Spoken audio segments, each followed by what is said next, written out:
si on leur demande encore leur avis, à voter encore plus massivement contre l'Europe, pour qu'ils en arrivent à ce point-là, eh bien, il faut d'abord, si tu veux, leur ouvrir des possibilités mentales et leur dire, mais vous savez, le multiculturalisme n'est pas une obligation. Tu vois, on peut vivre autrement sur Terre, tu vois quoi. Oui. Et c'est à ça que sert mon travail, tu vois ce que je veux dire. Donc, toi tu me dis, oui, tu penses que ça va être aussi simple que ça. Ça ne va pas être aussi simple que ça, parce que si tu veux, est-ce que tu ne peux pas imaginer aussi, d'un autre côté, que les gens qui viennent en France et qui ne sont pas français, tu vois quoi, en fait, comment te dire, ils ne voudront pas partir. Ils ne voudront pas partir. Oui, il y en a certainement qui voudront pas partir. Ils ne voudront pas partir. Alors, bon, admettons demain, l'UE, ça s'arrête. Ok, super, on est tous contents, on va bouffer une paella tous ensemble. Le lendemain matin, il y a encore en fait un bateau de Maliens qui va se pointer au sud de la côte française. Qu'est-ce que tu fais? Parce qu'il n'y a plus l'UE, tu lui tires dans les genoux, comment tu fais? C'est-à-dire que, tu vois où je veux en venir? Je veux en venir à un truc, c'est que la violence et l'autorité, à un moment donné, il faut qu'elle sévisse. Tu vois ce que je veux dire? Ça ne se passera pas. C'est vrai que moi, les mecs tempérés, je m'en méfie comme de la peste. Parce que la tempérance, ça conduit à quoi? Ça conduit à rien du tout. Parce que se dire en fait, oui, non mais on va faire tel traité, et après tout le monde va être bien chez soi. C'est pas aussi simple. Je te dis pas qu'il faut pas en passer par là. Je te dis que si tu ne mets pas aussi... Violence, c'est quoi alors? Et autorité, violence, ça veut dire quoi? C'est très simple, c'est que tu me parles de l'arrêt de l'UE. Très bien. Tu ne me parles pas de qu'est-ce que ça va impliquer. Il faudra qu'il y ait des douaniers avec des flingues. Tu vois ce que je veux dire? Bien sûr. Et si le mec... Non mais attends, tu vas voir où je veux en venir à la fin. Si le mec à la nage, il veut quand même aller en France, qu'est-ce qu'il va faire le douanier? Il va lui tirer dessus. Tu vois ce que je veux dire? Et c'est logique parce que ça sera la loi, tu vois, si ça se passe comme ça, là, on est dans un jeu de l'esprit, tu vois quoi. Qu'est-ce qui va se passer si le douanier bute un mec? Hop, dictature du conventionnel au niveau mondial. Ah mon Dieu, les Français ont tué un Malien. Et oui, mais ils voulaient absolument venir. Tu vois ce que je veux dire? Donc la tempérance a une limite politique. C'est-à-dire que à un moment donné, quand tu veux des changements réels, c'est-à-dire une remigration, c'est illusoire de penser que cela ne va pas se passer dans le sang. Mais quand je dis ça, ça ne veut pas dire c'est bon, à la fin de l'émission, je te pète la gueule parce que tu ne me ressembles pas. Ça veut dire simplement que moi, je trouve que les gens qui sont plus tempérés que moi sont soit manquent de culture, soit sont malhonnêtes. Tu vois ce que je veux dire? Ah oui, et c'est souvent de la malhonnêteté. C'est souvent de la malhonnêteté. Ou alors, c'est-à-dire, si on est contre la remigration, on est malhonnête. Non, je te parle en particulier des gens qui parlent de la remigration sans mettre les vrais mots sur les vrais concepts. Moi, je pense que ce sont soit des gens malhonnêtes, soit des gens qui ont une stratégie. Par exemple, Laurent Ozon est quelqu'un qui a une stratégie. Il l'a dit, si tu arrives à comprendre, c'est un mec qui parle quand même avec un certain niveau de langage. Si tu arrives à comprendre ce qu'il dit, tu te dis en gros, voilà, on ne peut pas employer tel mot, parce que les gens ne sont pas prêts encore. Mais finalement, Laurent Ozon veut la même chose que moi. Il veut que l'autochtone blanc soit à nouveau maître de son pays. Voilà. Moi, je pense que l'UE, être contre l'UE, très bien, mais c'est qu'une partie du problème. C'est qu'une partie du problème pour moi. Faut être contre les Noirs aussi. Non, mais tu veux stopper l'immigration, rapatrie des multinationales. Oui, alors ça, oui, tout à fait. Non, mais tout à fait. D'ailleurs, ça me donne l'occasion de dire que, mais je suis d'accord avec ce commentaire. Ouais. Ça me donne l'occasion de dire que, en fait, je n'ai pas dit l'essentiel, c'est qu'à l'image de Vincent Renoir, je suis national-socialiste. Et quand tu es national-socialiste, tu es forcément anticapitaliste. Parce que le capitalisme, c'est la circulation des biens et des personnes. C'est-à-dire qu'en fait, pourquoi au départ il y a une immigration? C'est parce que tu as des enculés de patrons, avec l'aval des gouvernements, qui se sont dit, bon, ben en fait, on va faire venir un Ougandais, si tu veux, et on va le payer 3 € de l'heure. Donc non, c'est qu'il faut que ça cesse. Et si tu veux, là, je n'en ai pas parlé parce que je ne parle que d'une partie du discours, on parle de la partie identitaire. Après, comment ça se passe, ceci, cela, moi, si tu veux, je suis pour l'immigration zéro, mais dans un sens comme dans l'autre. C'est-à-dire qu'en fait, les Africains se tirent de France, on se tire d'Afrique. Tu vois ce que je veux dire? Ah mais ça va pas se passer comme ça. Ah oui, mais ça va pas se passer comme ça. Parce que tu disais, ça c'est dans le sang, mais on va dire ça arrivera et total aussi. Oui, mais ça c'est encore autre chose. Et ça, si tu veux, là, on entrerait dans une catégorie où cette vidéo qu'on est en train de faire pourrait être censurée. Mais effectivement, je pense que là, plus encore que pour la question de l'immigration, pour expliquer à un PDG qu'il n'a pas le droit de délocaliser comme un fils de pute, non, mais oui, le mot, les PDG fils de pute. Tant qu'il y en a un ou deux qui se sont pas fait sonner les cloches, évidemment, ils continueront de délocaliser à l'étranger, ça c'est sûr. Donc si tu veux, moi je ne parle pas de ça parce que c'est pas actuellement mon cheval de bataille, mais je suis violemment anticapitaliste et je suis évidemment... Mon principal ennemi, avant d'être Tepa, c'est Jacques Attali. On peut au moins tomber d'accord là-dessus. Ouais. Voilà. Alors, qu'est-ce qu'on me dit? Ah oui, les Sud-Africains blancs doivent-ils partir de leur pays? C'est vrai ça, puisque tu... Ils auraient peut-être intérêt parce que vu le cloaque que c'est en train de devenir, oui, ils devraient partir. Donc c'est la même chose. Ils devraient partir, oui, ils devraient partir en courant même. Donc oui, ils devraient partir. Mais tous les blancs devraient partir d'Afrique. Hein. Ça c'est... Alors, c'est dit. Hein. Qu'est-ce qu'on me dit? Tu me permets de faire juste 2 minutes sur le... Parce que l'Afrique du Sud est un exemple intéressant. Pour moi, l'Afrique du Sud ainsi que le Brésil exemplifient l'idée selon laquelle il est impossible de vivre dans des proportions, c'est-à-dire qu'avec une population, une démographie dense et importante, de vivre dans le multiculturalisme. Pour moi, ces pays-là représentent l'échec du multiculturalisme, puisque ce sont parmi les pays les plus dangereux du monde. Eh oui, tu me regardes avec des yeux. Mais c'est vrai. Et il y a une délinquance effroyable au Brésil et effroyable en Afrique du Sud. Et pour moi, c'est lié au mélange ethnique. Parce que, alors, et là, je vais peut-être choquer mes amis nationalistes, pour moi, c'est l'homogénéité ethnique qui est garante de la paix sociale. Quelle que soit la race dont on parle. Quelle que soit la race dont on parle. C'est-à-dire que quand il y a des gens qui sont entre eux et qui se ressemblent, d'une façon générale, ils ne se foutent pas sur la gueule. Alors après, tu as des exemples à Saint-Barthélemy, des trucs religieux, des trucs comme ça, mais d'une façon générale, tu n'as pas envie de donner un coup de couteau au mec qui te ressemble. C'est mon point de vue, et ce n'est pas seulement un point de vue, c'est validé par les faits. C'est validé par les faits parce que... Les faits contredisent quand même ça. Comment ça, les faits contredisent ça? Actuellement encore, hein, ne me parle pas du Moyen-Âge. Hein. Ah oui, non mais ça marche pas comme ça. Ça se prend dans son ensemble. Non, parce que l'histoire évolue en fait. L'histoire évolue. Nous ne sommes pas les mêmes qu'il y a 600 ans en fait. Les Blancs comme les Noirs, si tu veux. Donc, non, moi je te parle de maintenant. Par exemple, il y a un décalage énorme. Moi je sais que je vais souvent en vacances ou en voyage initiatique dans les pays de l'Est. Et il est évident que dans ces pays où il y a une homogénéité ethnique, c'est dur à dire, il y a moins d'insécurité. C'est évident. C'est absolument évident. Je ne sais pas si tu as vu cette vidéo qui est formidable d'ailleurs, où tu vois une nana marcher à New York pendant je ne sais pas combien de temps, et en fait elle se fait constamment emmerder. Ouais, je connais cette vidéo. Ouais. Elle est trafiquée. Hein. Peut-être que cette vidéo est trafiquée, mais je pense qu'on est quand même pas très loin de la réalité. Parce qu'ils ont volontairement éliminé les blancs de... Ah, alors tu le penses vraiment ça? Tu penses qu'ils ont volontairement éliminé les blancs? Ça m'étonnerait pas. D'accord. Enfin, je me méfie de ce genre de vidéo. Je me méfie. Pour moi, ça, je sais pas si... Tu sais, j'ai horreur des médias qui font... Bah attends, je te dis ça, mais tu sais très bien, même France 4 le fait, ils vont dans les bus, ils provoquent des incidents racistes pour filmer les réactions des gens. Oui, ça c'est vrai. D'ailleurs, souvent dans le sens aussi pour... Je trouve ça un peu lamentable. Non, mais d'accord, mais d'accord, mais les médias dans l'ensemble sont corrompus et racontent n'importe quoi, mais il n'est pas exclu que parfois en fait, ils tombent sur la réalité, ne serait-ce que par hasard. Et je veux dire, de ma vie entière, je n'ai jamais vu un homme blanc dire à une femme qui passe dans la rue, mademoiselle, t'as pas un 06 machin, ah, salope. J'ai jamais vu un blanc faire ça. J'ai jamais vu de ma vie un blanc faire ça. Dans les quartiers, il y a des blancs qui font ça. Parce qu'ils imitent qui? Voilà, j'ai sûr que t'allais dire ça, ils se prennent pour des rebeux. Ils se prennent pour des rebeux, attends, parce que ça c'est... on me dit pourquoi ils retourneraient pas en Italie. Valek le fait très bien, mais c'est un projet, dès que ça sera viable, je le ferai. Mais encore que l'Italie n'est plus l'Italie non plus en fait. C'est-à-dire que si c'est pour que j'aille en Italie et que ce soit Bobigny mais on parle italien, ça m'intéresse moyennement. Mais oui, je ne suis pas contre l'idée, on m'a souvent dit ça. Et si d'ailleurs, je le dis officiellement ce soir, si un jour pour mes propos on me fait trop chier, je me prends des amendes dans la gueule, j'abandonne mon identité française. Tu vois, parce que je suis binational moi, je suis franco-italien.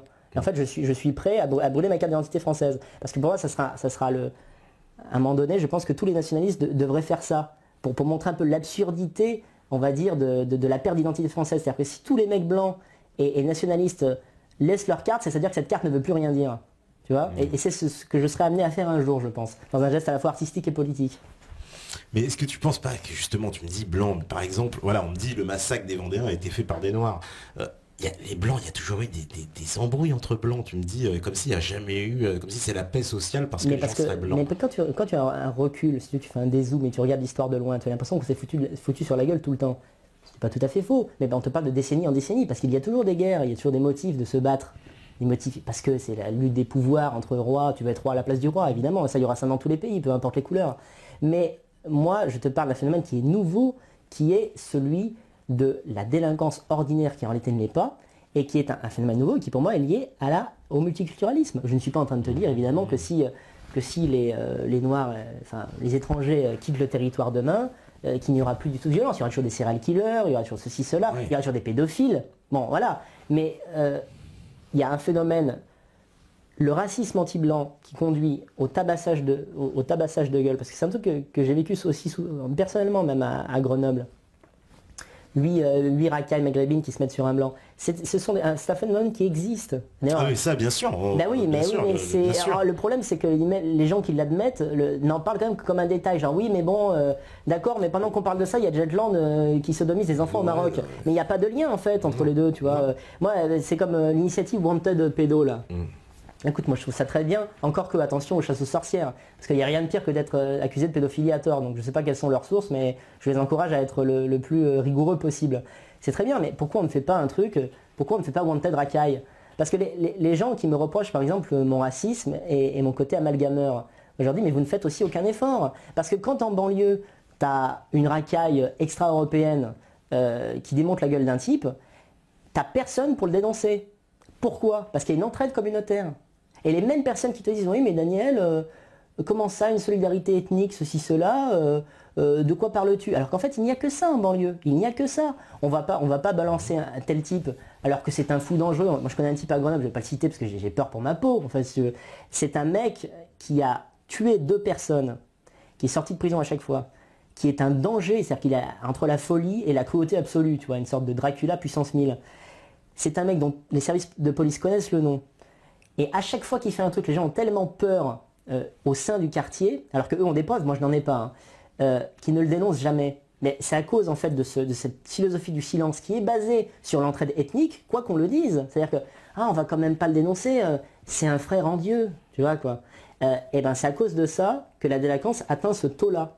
Oh mais ils se foutent sur la gueule entre le mec de banlieue et de cité. Arrête, oui, mais pas seulement, Les mecs d'une cité à l'autre, ils se foutent sur la gueule. Les racailles entre racailles. Ouais. Mais il y a quand même une. Ouais, mais il y a quand même une philosophie rebeu contre rebeu, noir contre arabe. Mais tu peux pas nier qu'il y a une victimisation permanente qui fait que tu ne peux pas jamais en fait mettre un mec sous les verrous de manière ferme, c'est-à-dire 30 ans dans sa gueule parce qu'il a violé, parce qu'il a tué, sans que tu aies une association à la con ou en fait les familles des victimes qui viennent chialer devant la télé, genre ah non mais mon fils il est très gentil. Bien sûr, ça c'est la politique de l'antiracisme, mais ça a été initié. Mais ne dis pas que les gens qui habitent en banlieue ne la cautionne pas parce qu'il la politique antiraciste. Oui, il la cautionne. Bien sûr. Mais parce que c'est. Mais c'est contre ça qu'il faut lutter. Mais c'est contre ça qu'il faut lutter. Il faut pas seulement lutter contre le racisme chez les blancs. Il faut aussi lutter contre cette entraide communautaire, lutter contre l'idée que voilà, c'est quelqu'un qui fait du mal. C'est pas parce qu'il a ton visage et tout que tu ne dois pas le dénoncer. Et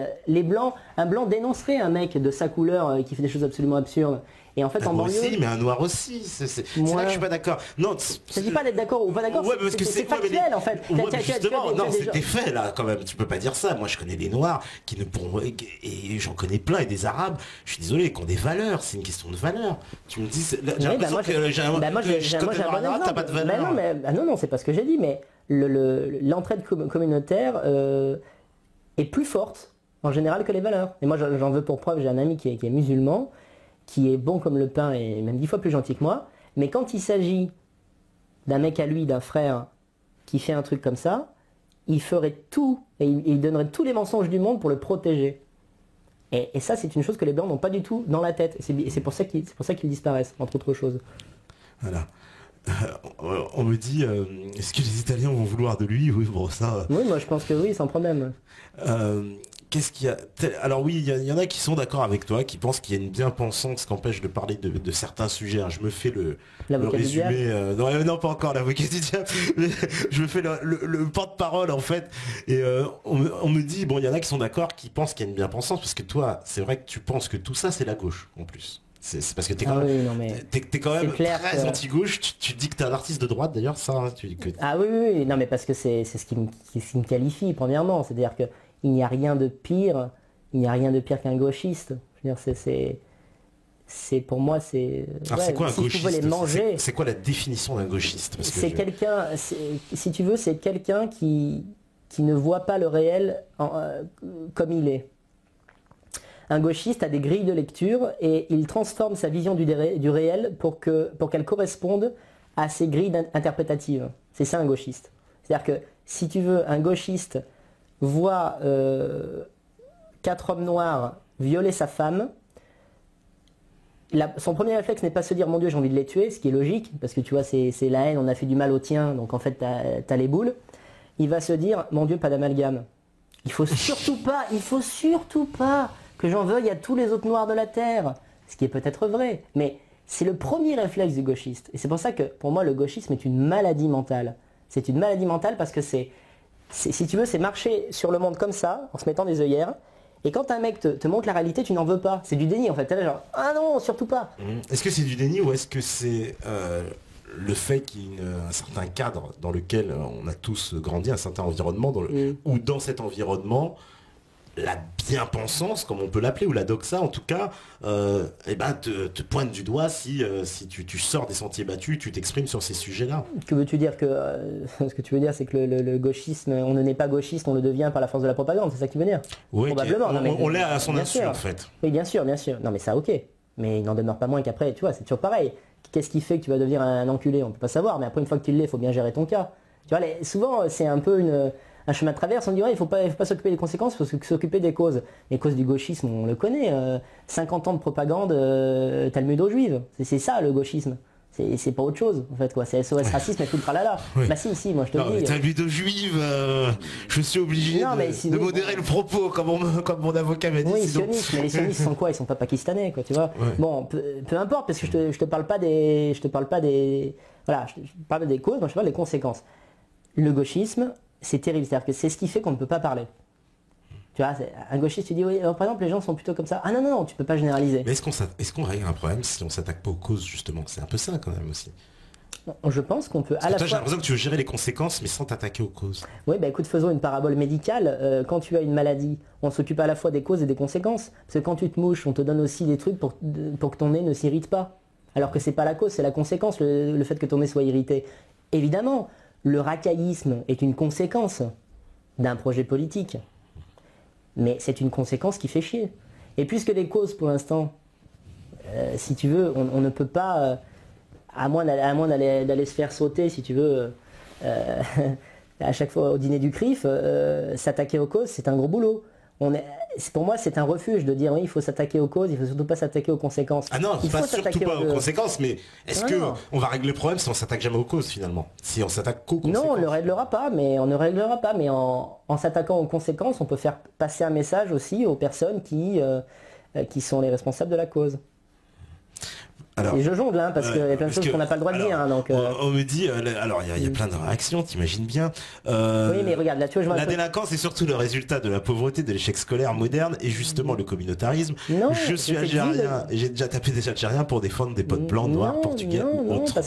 parce que écoute, ma petite amie est roumaine, pas rome, attention roumaine, hein, ça n'a rien à voir. Je suis allé souvent en Roumanie et en fait Bucarest, si tu veux, les gens vivent, il y a ce qu'on appelle HLM, des barres d'immeubles grises qui ne ressemblent à rien.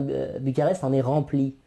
Donc les gens sont pauvres, mais il n'y a pas de délinquance. Donc l'idée que la pauvreté est égale, est absolument égale. Il n'y a pas de délinquance. Mais déjà, premièrement, je pense que la Russie, pour moi, passer, si tu veux, 500 km après Moscou, ce ne sont pas forcément des blancs, ce sont des asiatiques. Parce que géographiquement, ah oui, ouais. Ah mais si, mais on le voit. Quand il y a une guerre, le comportement d'un Russe n'a rien à voir avec le comportement d'un Allemand, hein. Donc c'est un mauvais exemple, mais je vois où tu veux en venir. Mais parce que, encore une fois, il y a pauvreté. Quand tu es dans la pauvreté extrême, c'est-à-dire la pauvreté du ventre, c'est-à-dire en gros je te tue sinon je meurs. Évidemment, mais là c'est plus de la délinquance, c'est de la survie. Moi je te parle de la délinquance ordinaire et je suis désolé, en France il n'y a aucune délinquance qui est justifiée par le fait de bouffer ou pas le lendemain. La délinquance en France, c'est le résultat d'un laxisme judiciaire effarant qui fait qu'en fait une racaille, quelle que soit son origine, mais souvent c'est des Maghrébins et des Noirs, il suffit de... Pareil, quand les gens disent oui Zemmour, 80%, mais c'est vrai. Écoute, moi j'ai plusieurs amis qui ont bossé dans des pénitenciers en tant que pour apprendre à lire aux gens qui y étaient, aux prisonniers. Si tu veux, ils m'ont dit j'ai pas vu un blanc. Donc et j'ai plusieurs échos de cela. J'ai même voulu le faire un jour dans une perspective un petit peu sociologique. Donc pourquoi ces gens-là font parce qu'ils savent qu'ils ne vont jamais en prendre sur la gueule. Un mineur qui tue quelqu'un aujourd'hui est pratiquement certain qu'il ne fera jamais plus de 5 ans de prison. Non, ça je suis bien d'accord, mais voilà. Il y a quand même des pays où il n'y a pas de laxisme judiciaire. On peut citer quand même on va dire la Grande-Bretagne, les États-Unis, ils sont extrêmement sévères et ils sont confrontés à une délinquance qui est peut-être pire que la nôtre. Tout à fait, parce que tout à fait, parce que passer un certain stade, comme aux États-Unis, où ça va être encore plus rapide parce qu'en fait, on subit ce qui se passe aux États-Unis, on le subit en différé. Hein. Dans 10 ans, il y a moins de blancs que d'hispaniques et de noirs aux États-Unis. En fait, passer un certain stade, tu ne peux plus rien gérer. Tu peux même dire aux gens, mais vous serez écartelés vivants sur la place publique, parce qu'à un moment donné, c'est toi contre moi. C'est la guerre. Tu vois ce que je veux dire? En fait, moi, si j'existe aussi, parce que on n'a pas encore parlé de mon travail, c'est pour dire aux gens que il faut agir vite, et il faut vite prendre ses responsabilités, ne serait-ce qu'au niveau du vote. C'est vrai que moi, je vote Front National, on pourra en parler encore longtemps.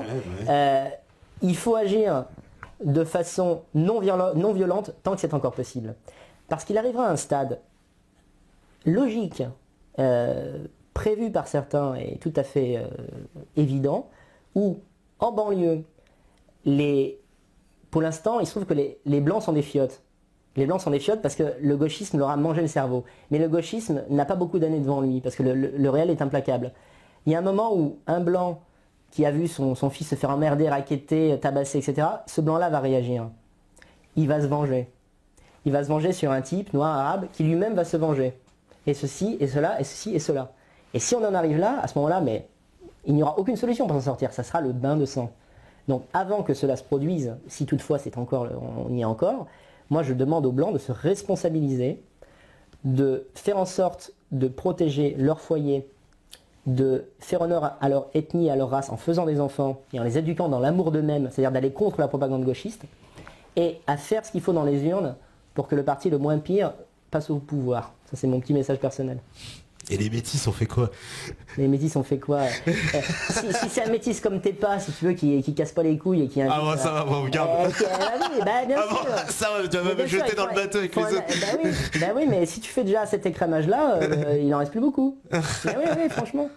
Bon bah ça va, j'ai encore une chance de rester. On va faire une petite pause, la régie elle est prête. On revient juste après, c'est la libre antenne et on va prendre les questions aussi parce qu'il y a beaucoup de réactions. Oui, bien sûr. Voilà, donc on revient tout de suite. À tout à l'heure.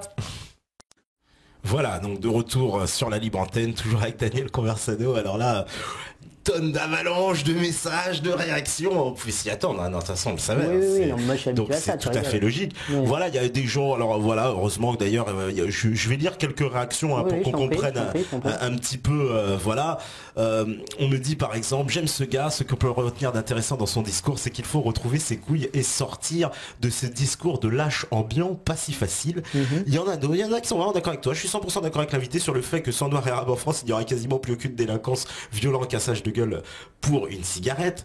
Après, il y en a d'autres qui sont pas d'accord, qui disent je réitère, bien que blanc, je me suis retrouvé clandestin au Cameroun à Bafoussam durant plusieurs années de ma jeunesse.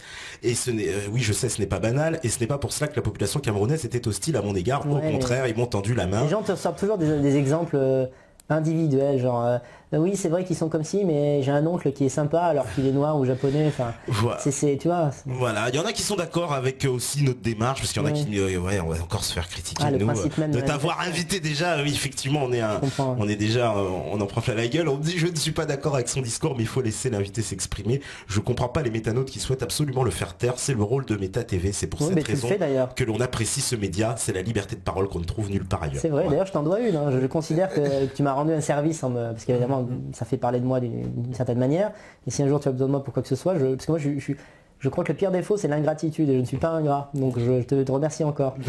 Pendant qu'on faisait une pause, j'ai lu aussi également un peu les commentaires, et un commentaire qui revient souvent, c'est de dire oui mais bon on est d'accord avec Conversano de certains points, mais comment on fait pour on va pas dégager les gens à coups de pied dans les fesses. On a quand même un exemple récent qui est la guerre d'Algérie. C'est-à-dire que les pieds noirs, en fait, ça faisait des décennies qu'ils habitaient là-bas. Oui, ça fait plus de 100 ans. Et oui. Et en fait, parce qu'à un moment donné, il y a eu un soulèvement populaire et une envie de retrouver la souveraineté dans son pays, en fait, en combien d'années ils sont partis? Ça se compte en mois. C'est ce que je veux dire. Donc la remigration, à un moment donné, c'est un avion et tu pars et tu arrives à un autre endroit. Il faut sortir aussi de l'idée que rien n'est possible. Genre, comment on fait? Non. S'il y a vraiment un désir politique, ce que je souhaite de tous mes voeux, que la France retrouve son identité culturo-ethnique, les moyens, on les connaît, c'est toujours les mêmes. Il y a de la souffrance, il y a de l'abandon de culture pour certains, des noirs assimilés, des armes assimilées, ce que tu veux, mais parfois quand c'est nécessaire, il faut qu'il y ait cette souffrance-là, je pense. Et ce blanc terrible. Ça va être... Ah non, genre... non mais tu vois... non, parce mais que je souhaite même... Non, parce que quand tu me dis ça, moi je sais pas, j'imagine quoi, c'est quelque chose de très violent, quoi. Parce que mais là, encore une fois, tu as un métis, mais... le problème est autrement, on vient en nombre de personnes, l'Algérie, en quantité, oui. Mais ça, alors dans ce cas, la remigration... Là, on parle de 10 fois plus de gens. Tout à fait, la remigration sera juste plus lente. S'il y a plus de gens, ça prendra juste plus de temps. Ouais. Non, je plaisante. Il y a tous les camps. C'est mon sang-froid qui est une plaisanterie, mais c'est pas ce que je dis. Je pense que, si tu veux, la politique, pour moi, le gauchisme, c'est infiltré partout. Pour moi, je voudrais recommencer un peu sur le gauchisme, sûr, ouais. Parce qu'en fait, se dire qu'il n'est vraiment pas possible de faire certaines choses, c'est là qu'on voit qu'il y a du gauchisme. Parce que la politique, ce n'est pas genre, on va trouver des moyens pour que personne ne souffre. Ça, c'est illusoire de penser ça. La politique, ce n'est pas comment faire pour que le sang ne coule pas, c'est choisissons de quel côté le sang va couler. Je sais que ce n'est pas agréable à entendre. Je sais que c'est pas quelque chose, c'est pas le monde dont on rêve tous, un monde de paix, de bisous, etc. Mais c'est ça la politique. Et moi, j'invite les Blancs à penser à eux avant les autres. C'est ça, mon domaine. Mais évidemment aussi, faut le dire, dans les métanotes, tu as beaucoup d'immigrés ou d'enfants d'immigrés ou de métis qui te suivent, donc eux ne sont pas atteints par mon discours et ont même une réaction, mais je le comprends. Que trouvent les moyens de leur côté de vivre le mieux possible, grand bien leur face. Mais moi, je m'adresse aux Blancs. Je dis voilà, résistez, densifiez-vous en faisant des enfants, unissons-nous, soyons solidaires, parce que c'est vrai qu'il y a un truc que j'ai pas beaucoup fait dans la première partie, c'est critiquer les Blancs. En fait, moi, je suis pas anti-communautariste. Moi, ce que je pense que les Blancs échouent en Europe de l'Ouest, précisément parce qu'ils ne le sont pas. Et donc, j'invite les Blancs à l'être. Tu vois, c'est un discours aussi qui sonne pas très dissident, parce que la dissidence a fait un peu son beurre sur, voilà, les Juifs sont communautaires, enfin, les sionistes sont communautaires, ne le soyons pas.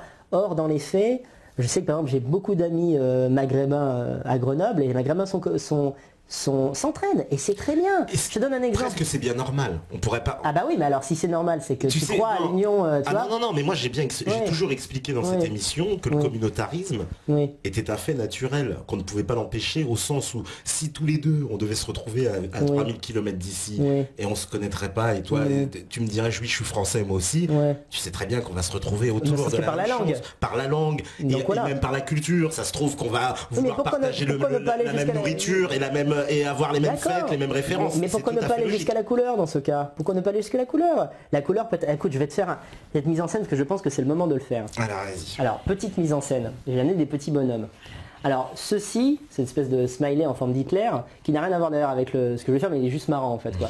Ça va représenter quelqu'un qui te ressemble, on va dire. Physiquement, parce qu'il me semble que tu es franco-gabonais, toi. Exactement. Bon, on va dire ça, c'est un franco-gabonais. Lui, bon. Ouais, ça va faire plaisir. Voilà, ce truc-là qui n'a rien à voir, j'ai trouvé ça, alors c'est immonde, hein. J'ai trouvé ça à la manif pour tous, donc c'est des gauchistes, tu vois, alors donc tu vois, t'as un homme et une femme et c'est barré, l'air de dire, ah plus jamais ça, quoi, tu vois. Bon, bref. Ça représente l'altérité. Ça veut dire, en fait, j'ai pris l'exemple des japonais, c'est aujourd'hui, ça va être que, tant pis, ça c'est un japonais, tu vois.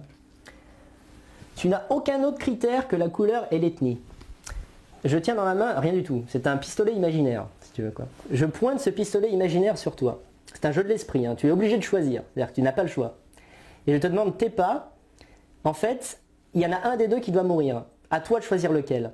Ne me dis pas je ne peux pas choisir, je suis pacifiste. Tu n'as pas le choix, je vais te tuer quand même. Qui tu tuerais? Et selon quels critères, puisque tu n'en as qu'un? Alors je les connais pas, je sais pas qui c'est. Tu les connais pas, tu vois juste leurs photos, tu vois leur tronche, t'en as un, il parle ta langue, il te ressemble vaguement, et t'en as l'autre, en plus il est complètement arrière, bon, je plaisante. Mais si tu n'as pas le choix, tu choisis qui? Moi je peux te répondre, moi je choisis le blanc. C'est peut-être un violeur d'enfants, ce que tu veux, mais je ne le connais pas. Je vois juste simplement sa gueule. Et ça c'est dire par exemple, oui mais c'est peut-être un méchant bonhomme, etc., machin bidule, ça c'est le particulier, mais le général c'est quoi? C'est que si tu as d'un côté tant de blancs et tant de japonais, et en fait tu as un bouton sur lequel appuyer pour sauver l'un ou l'autre, tu vas sauver les gens qui te ressemblent. Donc vraiment, mais que ça soit pour les noirs, et c'est pour ça que je suis Kémy Séba à fond, là, je suis d'accord avec lui, quelle que soit notre couleur, quelle que soit notre race, etc., c'est normal de préférer la sienne, et il faut que tout le monde, toi, moi, etc., il faut qu'on se mette dans la tête que c'est un critère comme un autre. Il y en a d'autres. Il y en a d'autres. La religion, les pensées, de la même manière que quand tu as des amis, tu essaies d'être avec des amis qui ont plus ou moins tes goûts. Tu vois, c'est... Ou alors après c'est l'opposé, mais tu vois, le critère de... Pour l'amitié n'est effectivement pas la couleur. Ça veut rien dire. Tout à fait. Mais pour la vie en société, mais bien sûr, d'ailleurs j'ai plus d'amis non blancs que blancs pour plein de raisons. Non mais pour l'instant, c'est que moi j'aime bien draguer et en général les bons dragueurs viennent des pays du Sud. C'est tout. Italien moi-même, mais maghrébin et tout. J'ai connu des mecs qui étaient des artistes de la drague, c'était plutôt des... Donc voilà. Mais là encore une fois, tu vois, c'est comme de dire en temps de guerre... Si tu veux, et d'ailleurs, Renoir en a parlé un peu de ça, le monde est beaucoup plus nuancé que ce qu'on croit. Donc évidemment, moi en tant qu'artiste, notamment à travers ma chaîne Le Dictateur, quand on va parler, je suis extrêmement catégorique, mais la vie est beaucoup plus nuancée. C'est-à-dire que même par exemple quand un Américain va faire la guerre du Vietnam, d'un coup il va tomber sur une Vietnamienne dont il va tomber amoureux, et en fait la guerre va lui paraître absurde. Tu vois ce que je veux dire? C'est-à-dire que même moi, s'il y a une remigration des gens, moi-même je vais souffrir en tant que blanc. Moi j'ai des amis non blancs. Mais la politique, c'est le collectif, alors que la vie, c'est l'humanité. Tu vois, là, je viens de te rencontrer, on a bu un thé avant l'émission, tu m'as l'air très sympathique, on peut peut-être même devenir amis. Mais il n'en demeure pas moins qu'à un niveau politique général, je préférerais une France qui contienne le moins de non-blancs possible. Ça te paraît trop contradictoire? Moi, non, j'ai jamais dit que c'était contradictoire. J'ai dit juste qu'à un moment donné... mais d'ailleurs c'est marrant parce que tout à l'heure on m'a fait une remarque sur Kémy Séba, on m'a dit que j'avais été plus complaisant avec Kémy Séba. C'est pas tout à fait vrai, mon cher. Oui, c'est pas vrai, je suis pas d'accord avec ça. Ouais, voilà, je suis pas d'accord. C'est lui en fait qui t'a amené sur ce terrain-là. Voilà. Parce que évidemment, toi tu es la personne qui interview, donc tu reçois l'information de la même manière que si on n'était pas en mode interview ou en mode discussion, tu serais vachement plus violent par rapport à ce que je dirais. Tout à fait. C'est pour ça qu'il me faut rire. Mais oui, mais bien sûr. Non, parce qu'ils disent je suis ils disent que j'étais plus complaisant avec Kémy Séba qu'avec toi. Parce que tu fais ton métier d'animateur comme il faut, c'est-à-dire que tu me laisses m'exprimer. D'ailleurs, ce que j'aime aussi chez mes ateliers, je veux dire, c'est qu'il y a un petit côté télé à l'ancienne, et ça j'aime beaucoup. Parce que moi je regarde beaucoup des extraits de Lina, tu sais, des années 70, 80, parce qu'à l'époque, même si tu avais les mêmes genre Franz-Olivier Gisbert, etc., ils invitaient Le Pen, ils le laissaient parler. Il le laissait parler, blablabla. Et en fait, c'était beau parce que tu vois, les hommes politiques, de quelque bord qu'ils soient, c'est souvent des gens érudits qui parlent bien. Et aujourd'hui, tu te fais constamment interrompre. Donc, en plus du fait de m'inviter, tu me laisses parler. Donc c'est très bien. Non, je t'ai pas trouvé complaisant avec... Voilà. Parce qu'on me dit ça que j'étais moins complaisant avec toi qu'avec Kémy Séba. Je dis, pas vraiment. Après, c'est normal de relancer. De relancer, hein, voilà. Alors, qu'est-ce qu'on me dit? Le type porte un flingue sur le plateau. Imaginaire. Oui, imaginaire. Il y a quelqu'un qui dit, je lui dis, tue-moi. Ouais. Tu vois, il y en a qui... Parce que toi, t'as parlé, c'est vrai, tout à l'heure, d'ethnomasochisme. Tu penses que les blancs font preuve d'ethnomasochisme? Ah, écoute, c'est une vraie question. Attends, c'était plus qu'évident. C'est plus qu'évident. Mais écoute, je suis allé à Dubaï pour du travail il y a 4-5 mois. Et j'ai rencontré une nana que je ne vais pas citer, parce que bon, enfin bref. Mais une nana blanche comme un cul. Je lui parle 5 minutes, qu'est-ce qu'elle me dit? Elle me dit, ah mais moi de toute façon maintenant je bougerai pas d'ici, bon déjà parce que la vie est agréable à Dubaï, mais tu penses elle se fait un fric fou. Elle se fait un fric monstre. Et en fait moi ça me va très bien parce que du coup je sors qu'avec des arabes et de toute façon il n'y a que j'aime, hein. Tu vois, ça sera très bien, de toute façon c'est sûr que je vais faire un enfant avec un arabe et c'est très bien parce que là, franchement l'idée de la race supérieure blanche, hein, franchement c'est dépassé quoi.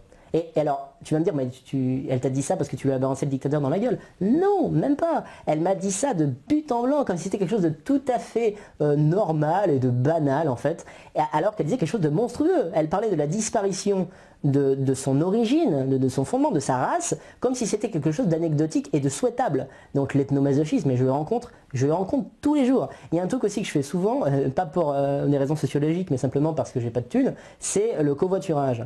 Mais je te jure, mais 3 covoiturages sur 4, je tombe sur des gauchistes, des blancs gauchistes infernaux, qui d'ailleurs, c'est eux qui en arrivent toujours à parler de politique, parce que les Français ont cette mauvaise habitude, quel que soit le contexte, de parler politique, et ils en arrivent toujours à dire, ouais non mais franchement Le Pen, etc., ce serait terrible, on serait qu'entre blancs. Non mais est-ce que ce serait terrible? Je veux dire, quelle est cette idée en fait, quoi? Je veux dire, cette idée de panique, d'ailleurs Mélenchon a dit un truc dans ce goût-là, il a dit... Oui, ça me dérangeait d'avoir trop de blonds. Ouais, mais au sens presque d'angoisse, oui. Tu vois, genre, putain, elle a rien aux yeux bleus, tu vois, terrifiant. C'est affreux. T'imagines un Camerounais qui te dirait, ah, je supporte plus les Noirs. Alors, tu vois, c'est... Non mais c'est ça le pire, franchement. Parce qu'il y a aussi un autre truc que je voulais dire, dans pas mal de commentaires, on parlait de cette histoire de cause-conséquence. il y a beaucoup de gens déjà qui parlent de la cause. Et je pense qu'on doit se répartir le travail. Tu vois, le sionisme, les gens en parlent déjà très bien, mais ne croyez surtout pas que je suis, comment dirais-je, disons-le simplement, pro-juif parce que je n'en parle pas. C'est que déjà, c'est beaucoup plus complexe d'en parler sans s'en prendre plein la gueule, que certains font déjà le travail. Or, le travail que je fais moi, Adrien Rosic le fait un petit peu sur son Facebook, Rissen en le fait beaucoup, et il y a moi, on n'est pas 150, parce que même Renoir est dans une position nationale-socialiste, mais pas trop le côté racial, il touche pas trop, il est plutôt la réhabilitation d'Hitler, etc.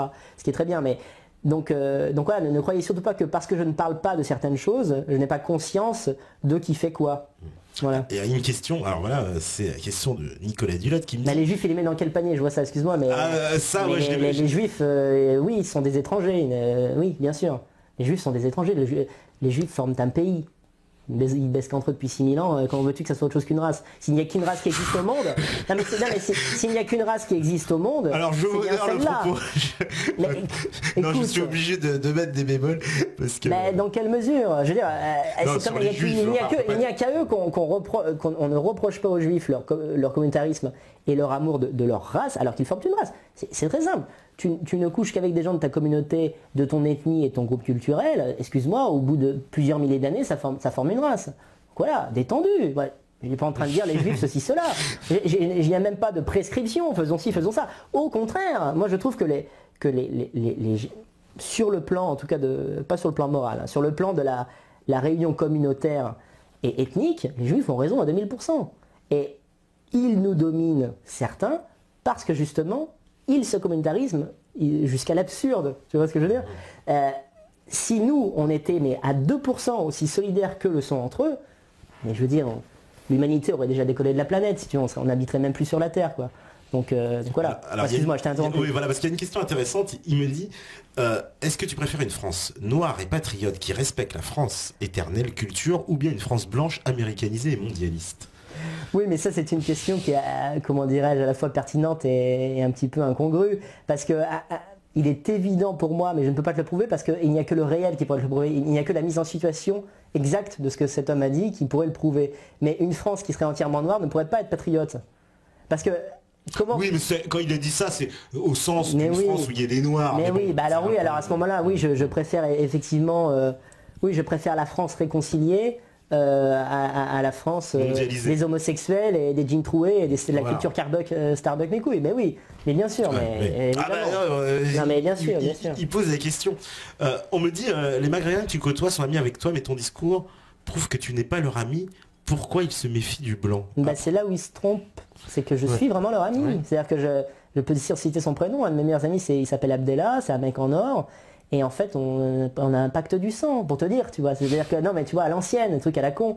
Et ça, encore une fois, ça n'a aucun rapport. Tu peux, à un niveau politique général, souhaiter une orientation sans que ça implique, si tu veux, pour le dire en faisant une petite blague, Abdallah serait toujours mon ami, c'est juste qu'il n'habiterait plus en Europe, quoi. Tu vois. Mais est-ce que tu crois pas quand même que la France, oui. Est-ce que tu es d'accord sur le fait déjà que la France est une construction politique dans son histoire? Non. Non, déjà, pas uniquement. Va au bout de ce que tu veux dire par là. Dans quel sens c'est uniquement une construction politique? Non, je dis que quand je dis uniquement une construction politique, c'est-à-dire que le fondement même de la France, il n'est pas basé sur une race à la base. On ne peut pas parler de race française. Ou alors, on a inclus des départements d'outre-mer dans la France. Oui, mais ça, pour moi, très longtemps. Très longtemps. Bien avant, peut-être même certains départements qui sont sur la métropole. Tout à fait. Pour moi, d'ailleurs, c'est une erreur depuis bien longtemps. C'est-à-dire que l'erreur, ça a été de partir, en fait.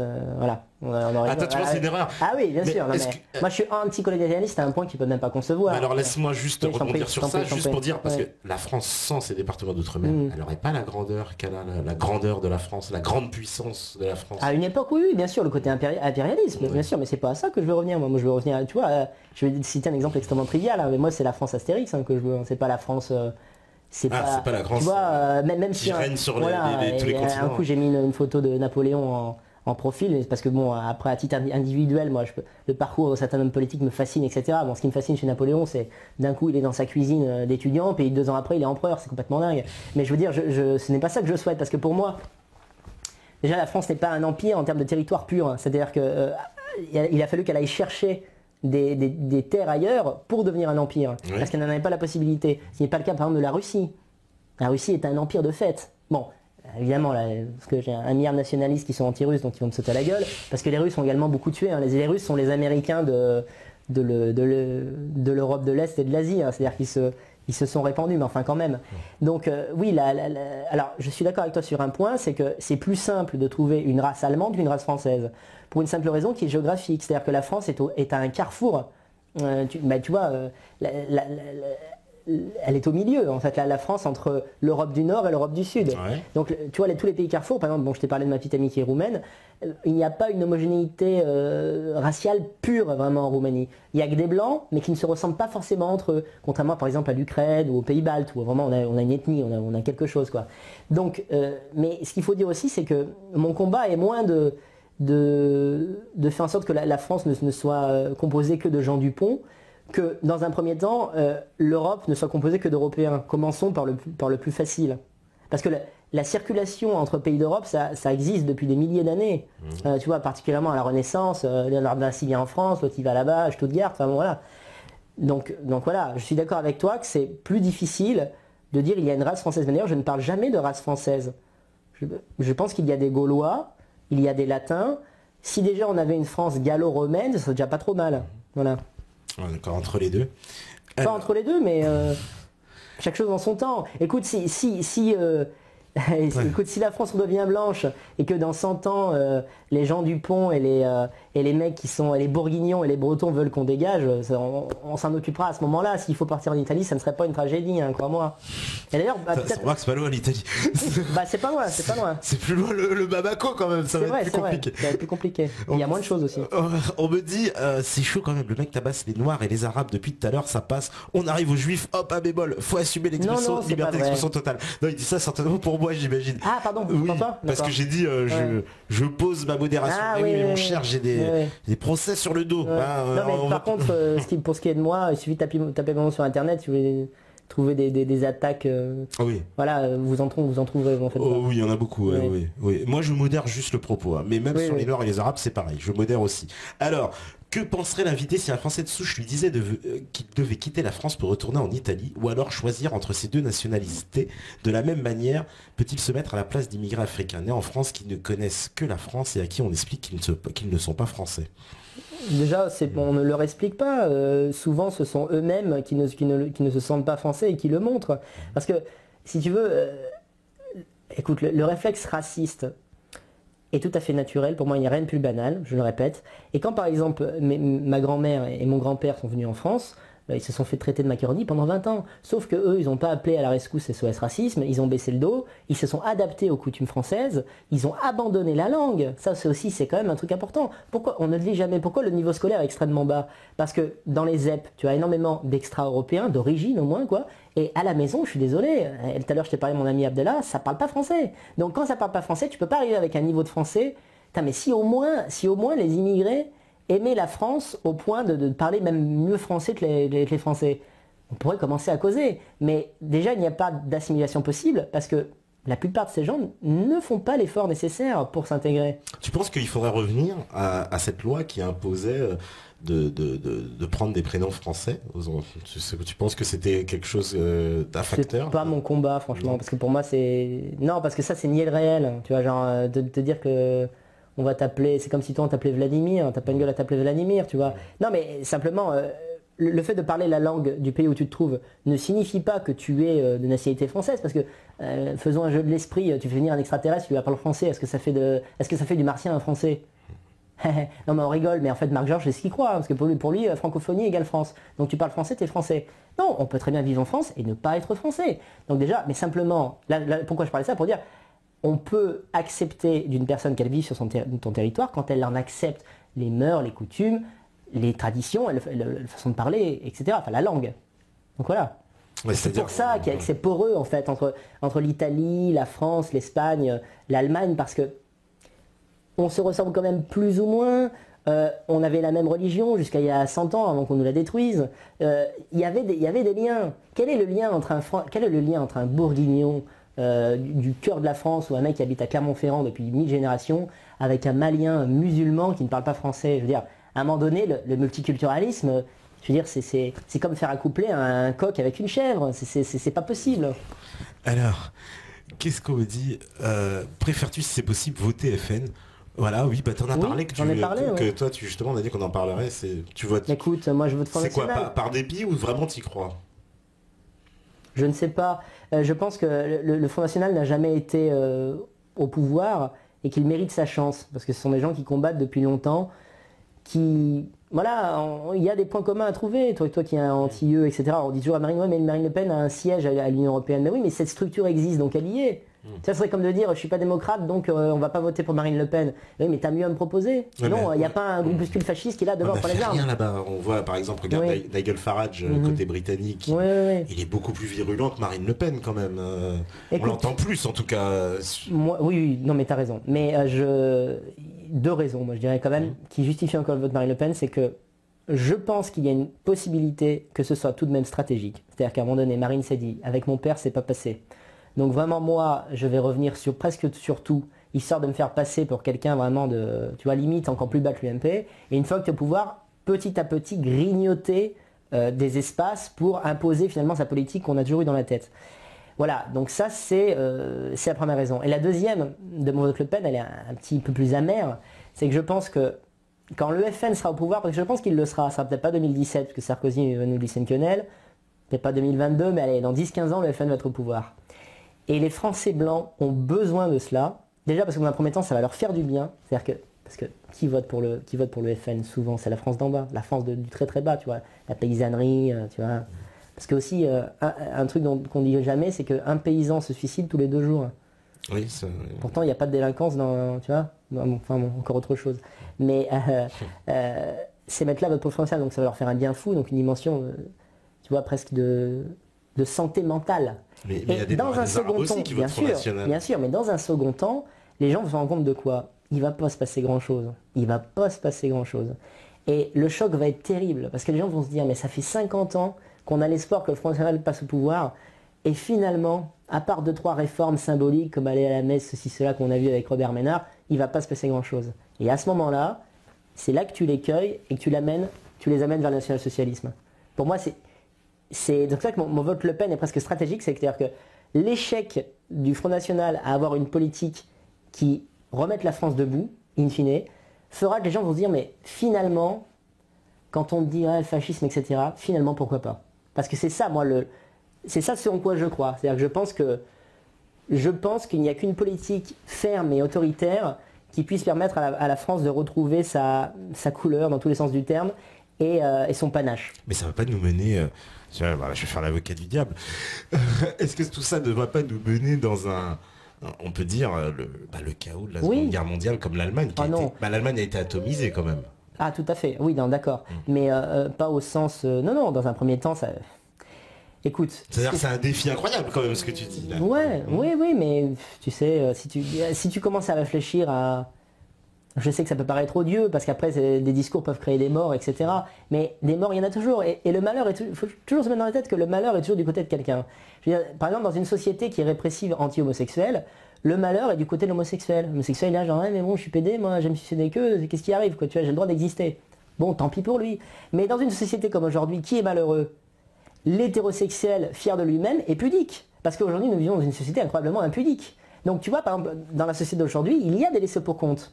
Tu vois, il y a des clochards blancs, et je vais le répéter une 3e fois, il y a des clochards blancs dans des quartiers avec des HLM où on loge des familles maliennes qui sont arrivées avant-hier.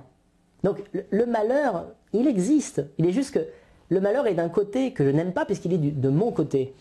Donc voilà, c'est pour ça que moi je pense que la démocratie, après si on entre dans un truc, on est dans les 15 heures d'émission, la démocratie, si tu veux, c'est fait pour un seul type de communauté, et c'est la communauté qu'on connaît. C'est cette communauté-là qui a inventé la démocratie. En dernière instance, ça ne lui sert qu'à elle. Vous, quand je dis vous, c'est un concept général, l'immigré, vous n'êtes que des pions. C'est-à-dire que le jour en fait où vous ne leur serez plus utile, ils trouveront une autre chose. Et d'ailleurs, on le voit parce qu'il y a de plus en plus de juifs qui votent Front National. C'est-à-dire que c'est quand même incroyable. Non, mais ça c'est vrai, hein, c'est des statistiques. Hein. C'est-à-dire que, il leur fait des clins d'œil aussi, le Front National.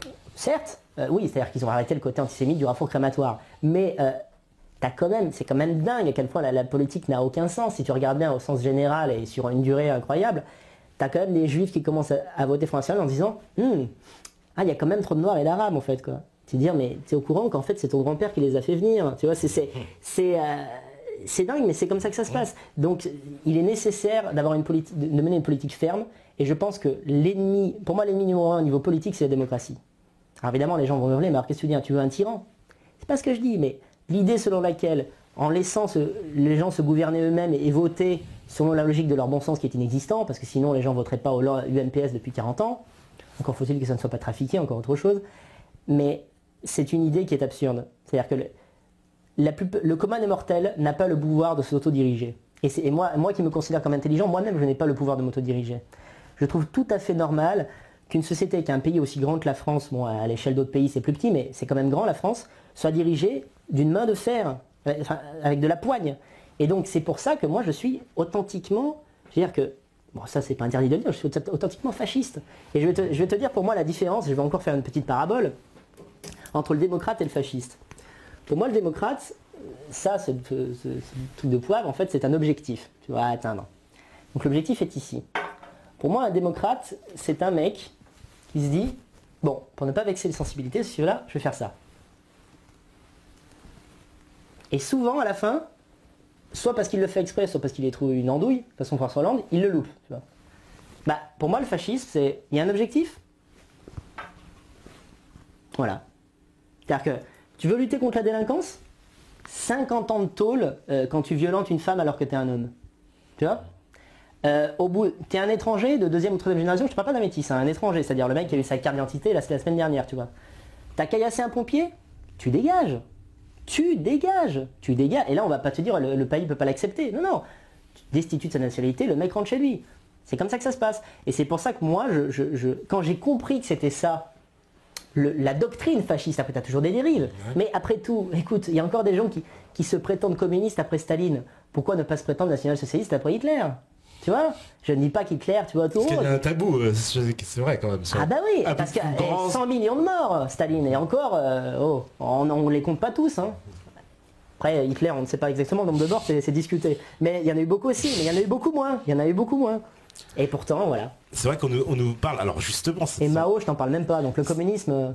Ça tombe bien, on peut faire comme ça cette transition avec ton personnage du dictateur. Oui, c'est très bien, parce que finalement on n'a pas parlé de... Parce qu'on n'en a pas encore parlé, mais c'est vrai que... Alors ce personnage, le dictateur, c'est quoi? Il reflète un peu, il dit tout ce que tu penses, ça, c'est comment? Oui et non.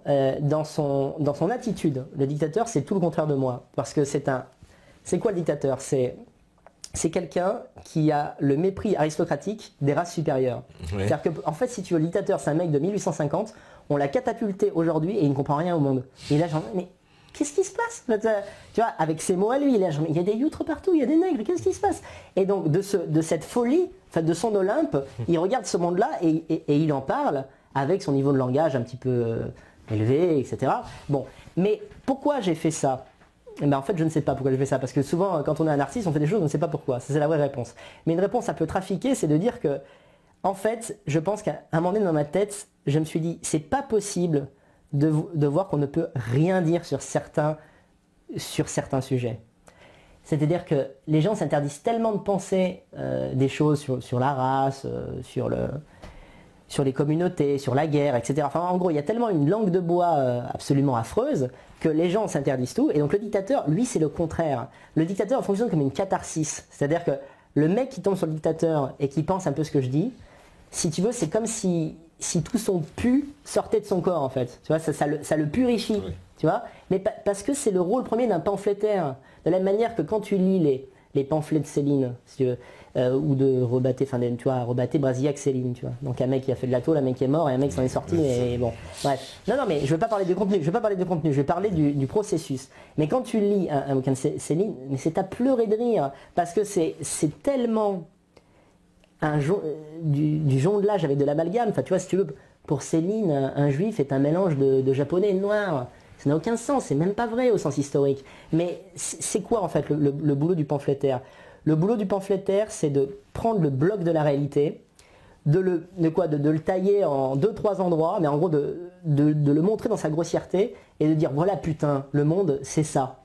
avec des fois des erreurs, avec des fois des conneries, avec des fois des grossièretés. Tu vois, genre voilà, tous les Roms ne sont pas des voleurs. Mais bon, tu vois, tous les Roms ne sont pas sales, tous les Roms ne sont pas ceci. Mais globalement, en plus, je cite les Roms parce que c'est une population sur laquelle tout le monde est à peu près d'accord. Y compris d'ailleurs les Roumains. Ah non, ils sont pas blancs, ils sont pas blancs les Roms.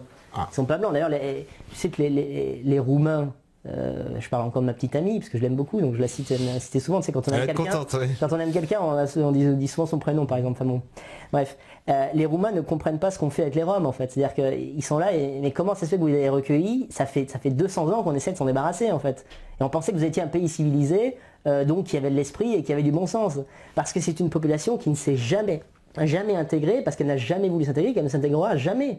Les Roms sont nomades, les Roms ne considèrent pas le pays où ils sont comme un pays. D'ailleurs, par certains aspects, ils ressemblent pas mal à la communauté juive. Je parle d'un terme conceptuel, même si ça n'a rien à voir. C'est le nord et sud, quoi. Mais voilà, donc le dictateur, je sais pas comment le résumer exactement, mais c'est quelqu'un qui fait du bien, je pense, à une France sclérosée qui n'ose plus dire les choses telles qu'elles sont. Et comme tous les extrémistes, quand le dictateur est un extrémiste, c'est quelqu'un qui fait des raccourcis, c'est quelqu'un qui peut se tromper, c'est quelqu'un qui exagère, ça c'est clair. Ouais, c'est du 70e degré des fois, non ? C'est pas tellement en termes de degré d'ironie, c'est en termes d'exagération. Tu vois, par exemple, j'ai fait une vidéo, ma vidéo d'octobre s'appelle Death Experiment, où en fait, pour mettre dans la gueule de la communauté juive que ces gens ne se mélangent jamais, je force un homme politicien juif à se mélanger dans une maison où il est confronté à plein d'autres groupes ethniques. Voilà. Et par exemple, dans ce... donc je dis que chacun des groupes ethniques a un défi à surpasser. Et par exemple, le défi des Noirs, par exemple, c'est d'arrêter de manger du poulet et de passer à du bœuf. J'ai bien conscience que tu as mangé autre chose que du poulet dans ta vie. Cependant, lorsque tu te rends dans un KFC, tu te rends compte qu'il y a une affection pour la viande de volaille chez les hommes et les femmes noirs en général, tu vois, lié à la tradition, en fait ça n'est aucun problème, mais c'est une réalité. Donc le dictateur lui te dit en gros tous les nègres ils bouffent au KFC. Évidemment que c'est plus complexe que ça, mais c'est le but de cette personne. Voilà, c'est dire les choses qu'on ne dit plus pour libérer les gens et les autoriser à penser le tiers déjà. Si déjà les gens pouvaient en penser le tiers, non pas ce que je dis, mais s'autoriser à penser le tiers de ce qu'ils pensent, je pense qu'on vivrait mieux.